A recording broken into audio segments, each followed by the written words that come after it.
Welcome to the Passionpreneur Experience, where I examine the thoughts, energy, and strategy a side hustler needs to grow their entrepreneurial dreams, all while they work their corporate 9-to-5 day job. I'm your host, Bridget Cobb. Now let's get started.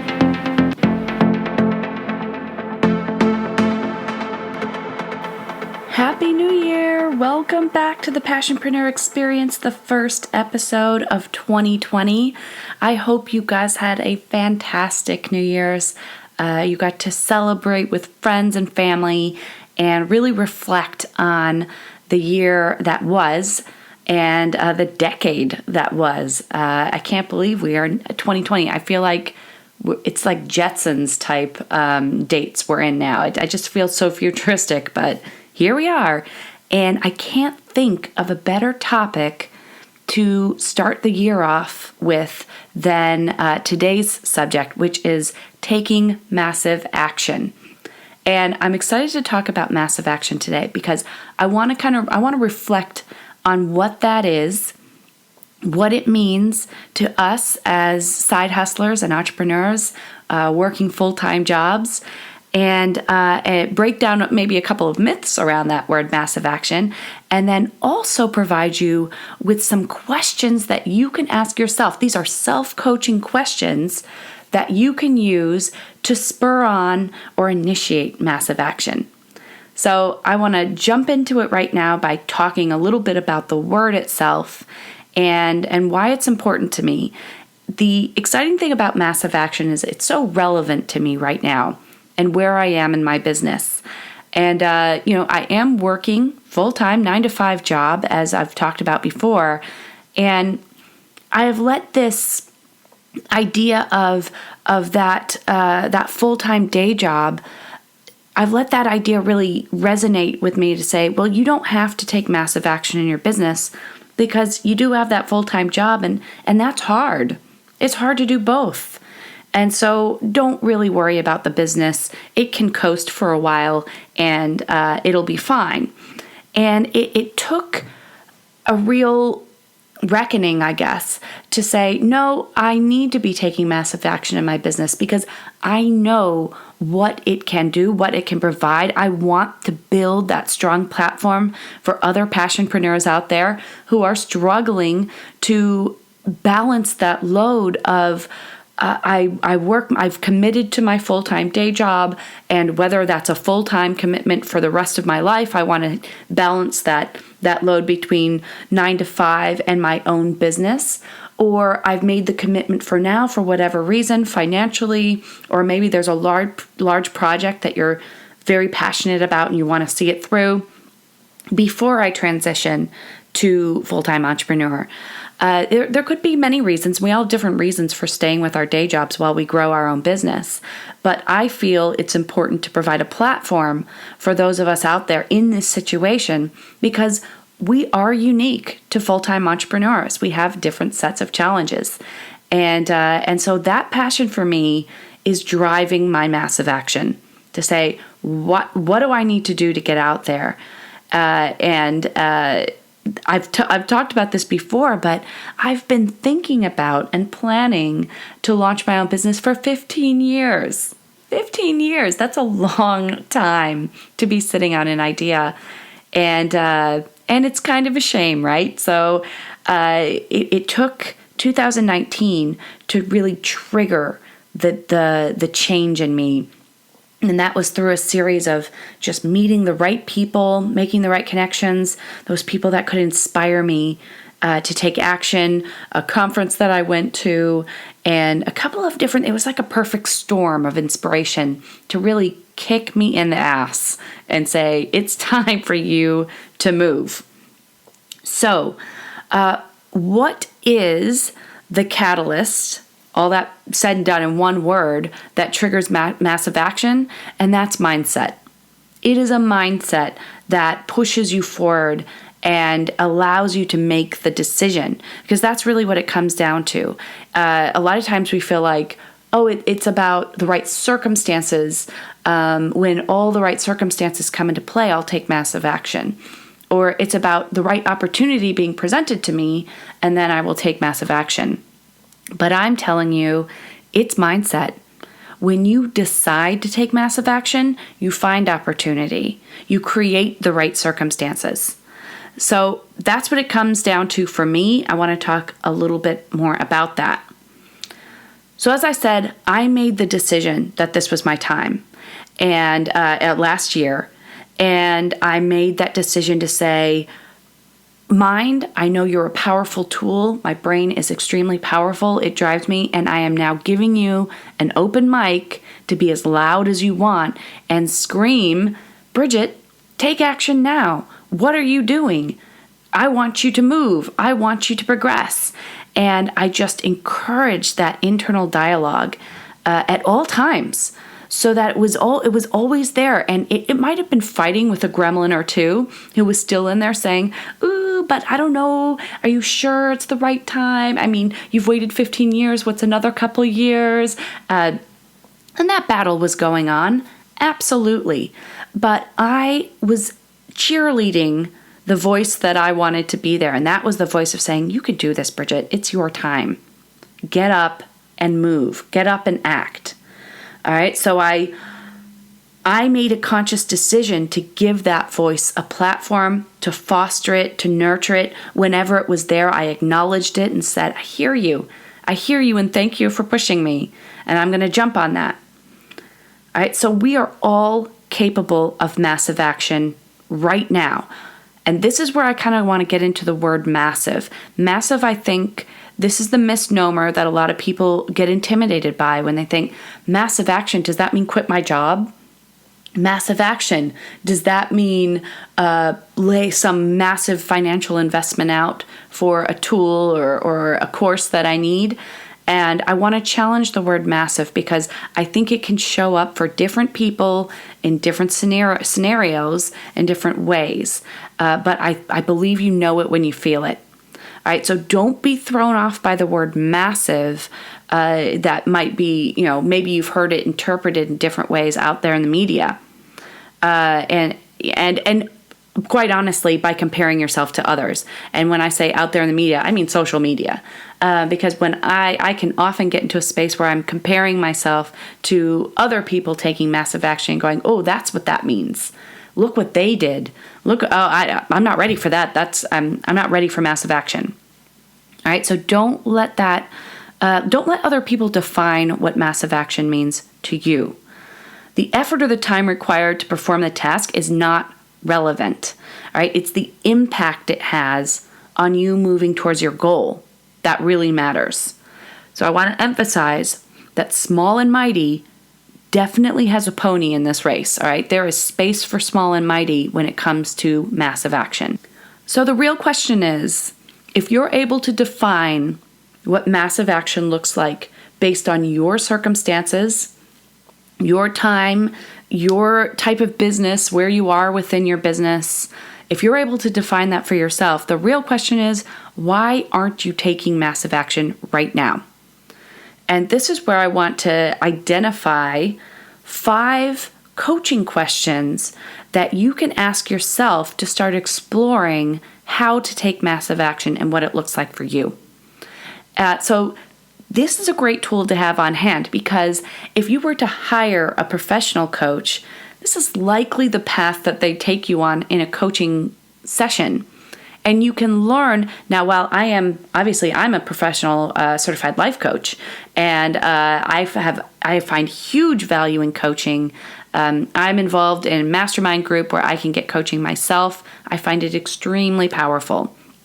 If you're not ready to take that step yet, you can practice self-coaching. You can use these 5 questions repeatedly, again and again and again, as your business evolves. So let's take a look at the 5 questions and how you use them. All right, so the first question, very important, might seem obvious, but this is important, is what is it that you want to achieve? The overarching large goal, what is it that you want to achieve? And I want you to write that down. All right, so for me, it could be I want to build a thriving community of passionpreneurs to lend support, knowledge, and community for passionpreneurs growing their business while they work a 9 to 5. That is a large overarching goal that I have for Bridget Cobb Coaching, my company. The next thing I'm going to ask, and so I will call that, I'm going to give it a name, and that's the Passionpreneur Experience Online Community. That's the name of my goal that I've given it, and I've documented that.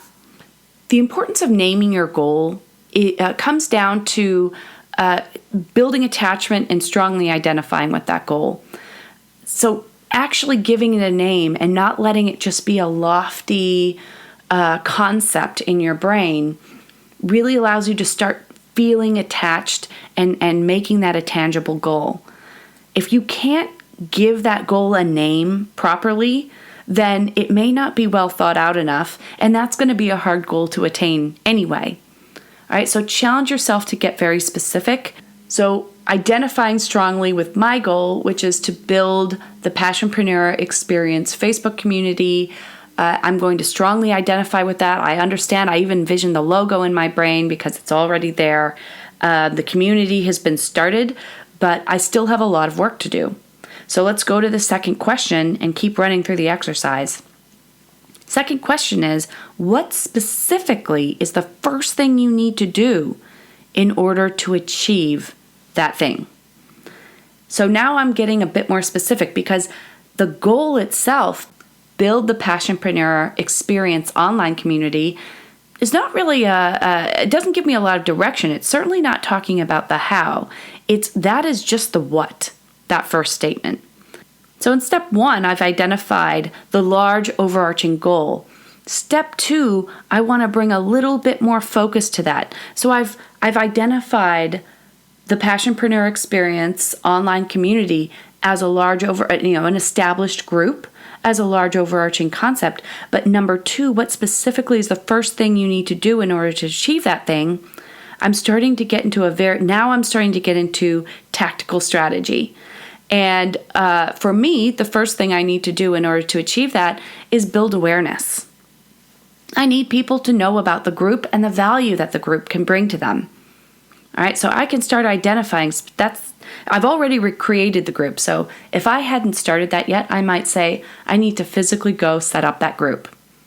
Or maybe I need to do a thorough write-up of the value and the opportunity that group can present. So if I hadn't done all that work yet, I would get right to the beginning on what kind of steps I need to take in order to launch that online community. So start breaking that down and seeing what specifically do you need to do first to get it going. Number 3, and this is a really important one, guys, so please do not skip this step. But why is it important that you achieve this thing? Why is it important that you reach this goal? This question is getting to your why, and it is pivotal. It is crucial that you identify and carry your why along with you as you take on a new task.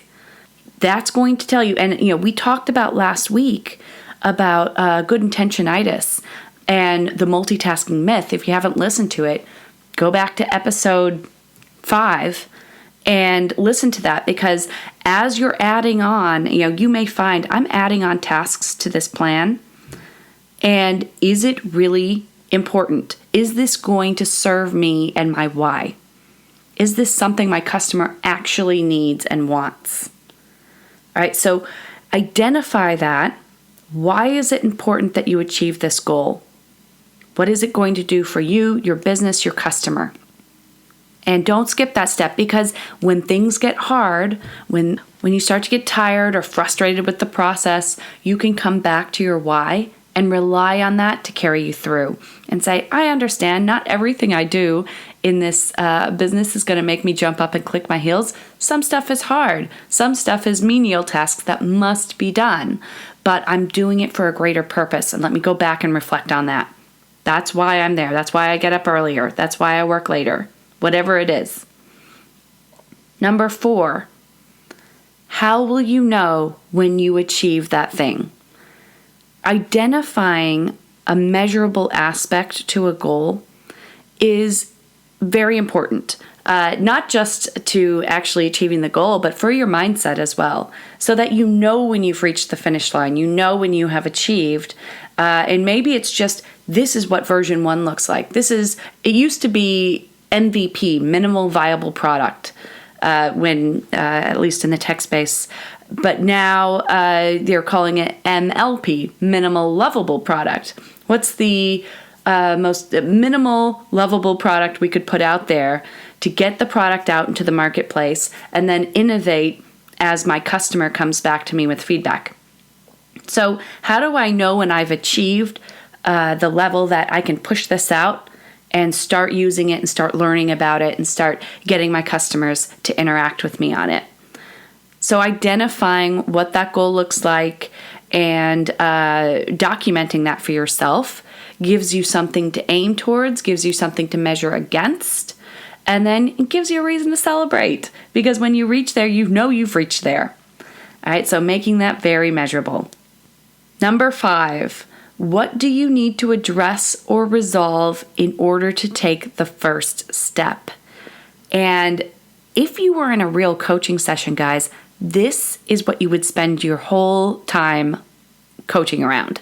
All right, so the first 4 questions, you're probably going to roll through relatively quickly, maybe first 10, 15 minutes of the session. The majority of the session is right here in question number 5. What do you need to address or resolve in order to take the first step? And this is where you're going to start to discover, do I have a mental block around achieving this goal? Do I have fear or loss, or a fear of loss, or a fear of failure sitting here that's keeping me from putting myself out into the unknown? So getting really clear on, why haven't I ever started this task before? What stopped me from doing it? Why do I avoid it? Lots of different questions and ways you can phrase this. But what do you need to address or resolve in order to take the first step is a pretty clean way to start opening up that mental space and say, okay, why have I not done this? And what is my mind telling me that's stopping me from really attacking this goal? All right, so we've gotten kind of specific here. And what I would avoid with this is using really, really big, lofty goals to run this process through. All right, so let's just take my example of building the Passionpreneur Experience online community through the rest of this. So why is it important that I achieve a successful, well-built community? Because this is one of my major tenets for my business, is to foster community. And while I'm excited to have platforms like this, a podcast where I can talk to you, I need a platform where we can talk to each other, interact, support, and lend community. And so this is the very foundation of one of my business values, which is building community, and that's my platform to do it. So when I think about, from my own business values perspective, the need for community and the passion around community, this is a non-negotiable. This platform and this format where passionpreneurs can come together and support each other. So I can always come back to that and say, I fully understand why this task is important to me and why I need to give energy and attention to this particular goal. Okay, how will you know that you have achieved it? How do I know I've achieved the community? Well, I'll see the actual community. It will be built. You can log into it. You can request to get access, and there will be people inside of it. All right, so that's a very logical explanation of the community physically exists in the world, and of course virtually exists in the world because it's an online community, and there are people inside of it. All right, so that's how I know that I have achieved the goal. Now there's always growth around that, because I can build the thing, people can come inside of it, and I might set new goals around the functionality of it. Okay, I want to grow it to X number of community members. I want X percentage of engagement. And if I'm not doing that, then I'm not providing enough value where people want to engage with each other. So this is part of a process. It's not the entire, I want a fully functioning, high value, mega engagement platform. I wanted to break it down a little bit so that I could experience wins along the way. And then I continually set new goals and run them through this filter, these 5 questions.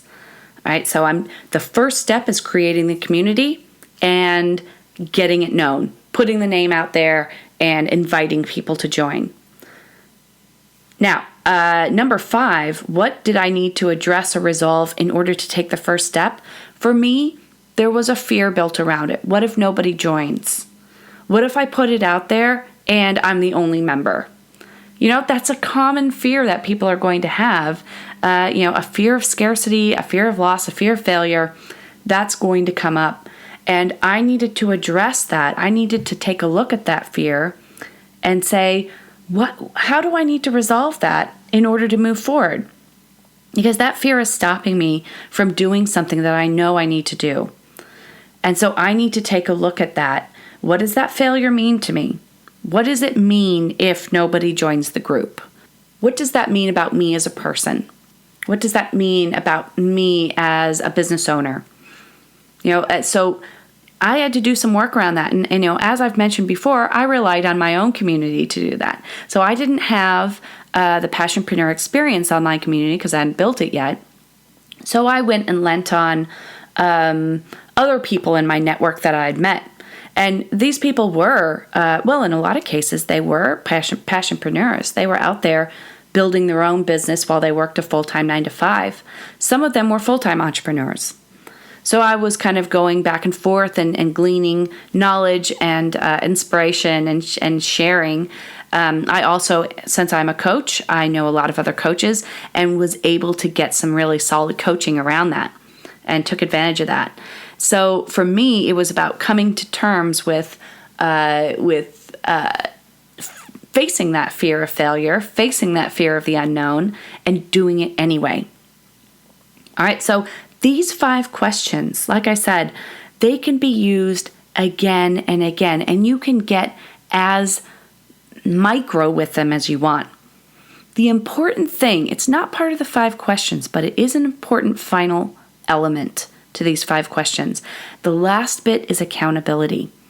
So once you've gone through all 5 and you've said, okay, what do I need to, you've finished with the 5th step, what do I need to address or resolve in order to take the first step? This is where having a coach can be make or break because they are the accountability piece. So the value of running this through with a coach is that you get built-in accountability. And they're going to meet with you on a weekly, bi-weekly, whatever your cadence is, basis, and check in on you. How are those things going? Did you do the thing you said you were going to do by the time you said you were going to do it?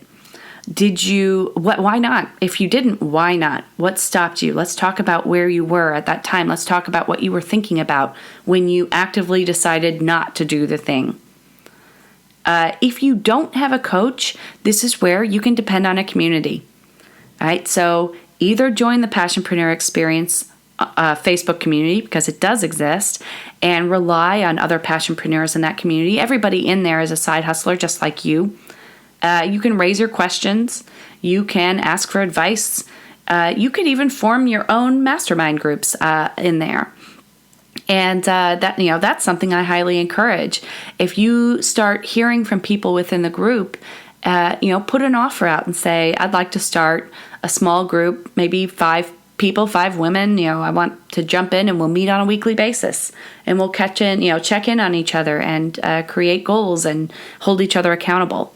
So highly encourage that you pair these 5 questions with an accountability partner to keep you on track. All right, that's all we have for this week. Again, I want to wish you a very happy new year and hope that these 5 questions can help kickstart your journey with your business in 2020. That's all I have for you today. I'll see you back here next time on the Passionpreneur Experience. Are you building your side hustle business all on your own? Well, you don't have to. Engaging with and being accountable to a supportive community will increase your productivity and keep you on track. Join my private Facebook community, the Passionpreneur Experience, and connect with like-minded side hustlers just like you. Head to the show notes now for a link to the group and start building the business of your dreams.